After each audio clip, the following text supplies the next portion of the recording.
नमस्कार मित्रों, पिछले एपिसोड में हमने भारतीय न्याय संहिता की धारा 2 का उपधारा 39 तक चर्चा किया था। आज हम चर्चा करेंगे साधारण स्पष्टीकरण के बारे में, जो भारतीय न्याय संहिता की धारा 3 उपधारा 1 में वर्णित है। तो साधारण स्पष्टीकरण का मतलब है इस संहिता में सर्वत्र अपराध की प्रत्येक परिभाषा, प्रत्येक डांडिक उपबंध और प्रत्येक ऐसी परिभाषा या डांडिक उपबंध का प्रत्येक दृष्टांत साधारण अपवाद शीर्षक में वाले अध्याय में अंतर्विष्ट अपवादों के अधीन समझा जाएगा, चाहे उन अपवादों को ऐसी परिभाषा, डांडिक उपबंध या दृष्टांत में दोहराया न गया। यानी कोई भी अपराध जो इसमें इस संहिता में दोहराया नहीं गया हो, एक बार जो वर्णित हो गया, दोहराया नहीं गया, वो भी साधारण अपवाद के अंतर्गत आएंगे। उदाहरण के रूप में यदि कोई पुलिस अधिकारी कोई हत्या का आरोपित व्यक्ति है, उसे बिना वारंट के गिरफ्तार कर लेता है, तो वह इस अपवाद के अंतर्गत कार्य माना जाएगा और उसे कहीं दोषी नहीं माना जाएगा, इस आधार पर कि यह उपबंधित है कि कोई बात अपराध नहीं है जो किसी ऐसे व्यक्ति द्वारा की जाए जो कानूनी रूप से आवधित हो, यानी कानूनी रूप से करने के लिए उसे अधिकार प्राप्त हो। तो ये हुई जो बात आपको धारा 3 उपधारा 1 में, और आपको यह भी बता दें कि यह भारतीय न्याय संहिता की धारा 6 में वर्णित था, यानी आईपीसी की धारा 6 में वर्णित था, जो अभी आपको भारतीय न्याय संहिता की धारा 3 के सब सेक्शन 1 के रूप में वर्णित है। इसके बाद आगे चर्चा करेंगे सब सेक्शन उपधारा 2 के बारे में। इसमें कहता है कि प्रत्येक पद जिसे इस संहिता के किसी भाग में स्पष्ट किया गया है, इस संहिता के प्रत्येक भाग में उस स्पष्टीकरण के अनुरूप ही प्रयोग किया जाएगा। यानी इस भारतीय न्याय संहिता के किसी भी भाग में जो वर्णित है, स्पष्ट किया गया है, उसके अंदर ही स्पष्टीकरण माना जाएगा। उसके बाद उपधारा 3 का वर्णन किया गया है, जो संपत्ति के बारे में कहा जाता है। कोई संपत्ति किसी व्यक्ति के कारण उस व्यक्ति का पति या पत्नी, लिपिक या सेवक के कब्जे में है, तब तक वो संहिता के अर्थ के अंतर्गत उस व्यक्ति के कब्जे में, यानी कोई प्रॉपर्टी है, संपत्ति है, और किसी व्यक्ति के पास नहीं भी रहते हुए वह उसके पत्नी के पास हो या पति के पास हो या उसके स्टाफ क्लर्क के पास हो, तो उसे यह माना जाएगा कि वह संपत्ति जो है उसी व्यक्ति का है जो मेन मालिक है। इसके बाद आपको एक चीज में ये स्पष्ट करना चाहेंगे,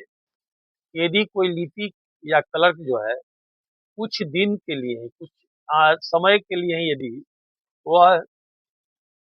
आवधित हो, यानी उसके साथ हो, फिर भी वह माना जाएगा कि वह क्लर्क या लिपिक के ही रूप में। इसके बाद मित्रों आगे चर्चा करेंगे उपधारा 4 पर। इसमें है कि जब तक संदर्भ से प्रतिकूल आशय प्रतीत न हो, तो इस संहिता के प्रत्येक भाग में किए गए कार्यों का निर्देश करने वाले शब्दों का विस्तार अवैध लोपों पर भी है। यानी अवैध लोप के रूप में कोई है और प्रतिकूल यदि उसका आशय नहीं हो तो माना जाएगा कि इसके अंतर्गत है। उपधारा 5 में कहता है, भारतीय न्याय संहिता के धारा 3 के उपधारा 5 में कहता है कि कोई आपराधिक कार्य कई व्यक्तियों द्वारा अपने सबके समान आशय को अग्रसर करने में किया जाता है, तो ऐसे व्यक्तियों में से प्रत्येक व्यक्ति उस कार्य के लिए उसी प्रकार दायित्व के अधीन है, दायित्व होगा मानो वह कार्य अकेले में किया हो। और आपको ये बता दें कि पहले यह आईपीसी की धारा 34 में वर्णित था, जो अब भारतीय न्याय संहिता की धारा 3 के उपधारा 5 में वर्णित है। यानी कॉमन इंटेंशन जो हम लोग 34 में आईपीसी में पढ़ते थे, उसको इसमें डाल दिया गया है, सब धारा उपधारा 5 में। उसी तरह से उपधारा 6 कहता है कि जब कोई कार्य जो आपराधिक ज्ञान या आशय से किए जाने के कारण ही आपराधिक है, कई व्यक्तियों द्वारा किया जाता है, तब ऐसे व्यक्तियों में से प्रत्येक व्यक्ति जो ऐसे ज्ञान या आशय से उस कार्य में सम्मिलित होता है, उस कार्य के लिए उसी प्रकार दायित्व के अधीन है, मानो वह कार्य उस ज्ञान या आशय से अकेले उसी द्वारा किया गया हो। यानी कॉमन रूप से भी कोई अपराध किया जाएगा और उसका आशय होगा, तो माना जाएगा कि उसका अपना इंडिविजुअल आशय से, जो पर्सनल कहेंगे, अकेले कहेंगे, उस आशय से माना जाएगा कि उसने इंटेंशनली उस आशय से काम किया। उसके बाद आपको बता दें कि यह पहले आईपीसी की धारा 35 में वर्णित था, जो अब भारतीय न्याय संहिता की धारा 3 में सब सेक्शन 6 में वर्णित है। 3 के सब सेक्शन 6 में वर्णित। और इसके बाद सब सेक्शन 7 आता है, कहता है कि जहां कहीं किसी कार्य द्वारा या किसी लोभ द्वारा किसी परिणाम का कारित किया जाना या उस परिणाम को कारित करने का प्रयत्न करना अपराध है, वहां यह समझा जाता है कि उस परिणाम का अंशतः कार्य द्वारा और अंशतः लोभ द्वारा कारित किया जाना वही अपराध है। यानी कोई व्यक्ति कोई कार्य करता है और उसमें उसका लोभ करते हुए करता है, अंशतः या पूर्णतः, तो वह अपराध की श्रेणी में आएगा। उदाहरण के लिए, यदि जेल में कोई जेलर क और ख दोनों सहभागी है एक ही पद पर एक दूसरे को कार्य करने के लिए, यानी मान लीजिए किसी का कार्य क का है और फिर ख का है, सम्मिलित रूप से कर सकते हैं, या चौबीसों घंटा में किसी पाठ के रूप में है, या जैसे भी हो, दोनों की जिम्मेदारी है। तो यदि क जो है वह यह जानते हुए कि कोई कैदी को यदि हम खाना कम देते हैं तो उससे कमजोरी होगी और मृत्यु हो सकता है, और क और ख दोनों जो जेलर हैं, दोनों जानकर यह करते हैं, और संयोग से यदि क जो जेलर है वो फिर दोबारा यह नहीं जानता है कि ख की जब जिम्मेदारी है तो उसने क्या किया, बल्कि ख भी जानबूझकर उसको खाना कम देता है और उस कैदी की मृत्यु हो जाती है, तो ख जो है हत्या के लिए दोषी हो जाए। जबकि क जो है, चूंकि उसे यह मालूम नहीं था कि बाद में जो दूसरा जेलर कर रहा है उससे उसकी हत्या हो सकती थी, तो मिथ्या के प्रयत्न के लिए दोषी होगा।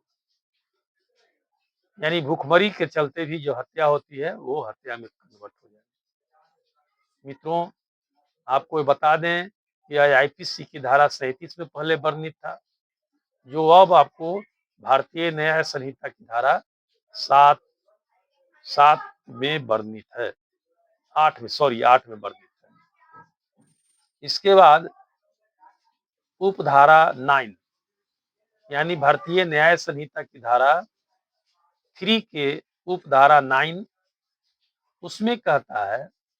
कि जहां कोई व्यक्ति किसी आपराधिक कार्य को करने में लगे हुए हैं या अवध है, संबंध है, वहां वे उस कार्य के आधार पर विभिन्न अपराधों के दोषी हो सकेंगे। तो यह हुआ आपको भारतीय न्याय संहिता धारा 3 के विभिन्न उपधाराओं के बारे में चर्चा। चूंकि वीडियो लंबा होते जा रहा है, लंबी होती जा रही है, इसलिए अगला जो चर्चा होगा उसको हम अगले एपिसोड में करेंगे। और अगला एपिसोड जो होगा अध्याय 2 शुरू होता है। अध्याय 2 से यह शुरू होगा जिसमें दिया गया है दंडों के विषय में, यानी जो पनिशमेंट है उसके विषय में, यानी पनिशमेंट जो है, सजा जो है वो कितने प्रकार का होगा और कौन किस रूप से ट्रीट होगा, यह अगले एपिसोड में हम बताएंगे। आपसे रिक्वेस्ट है, अनुरोध है कि आप वीडियो को लगातार देखते रहेंगे ताकि जो हमने बताया है उससे आप लाभान्वित माने हो सके, बेनिफिट ले सके। आपको यह भी बता रहे हैं कि जो भी हम दे रहे हैं आपको मटेरियल, वो लगातार भारतीय न्याय संहिता की धारा के अनुसार लगातार दे रहे हैं। इसलिए हम उम्मीद करते हैं कि आप देखेंगे और इससे लाभान्वित होंगे। धन्यवाद, नमस्कार, प्रणाम।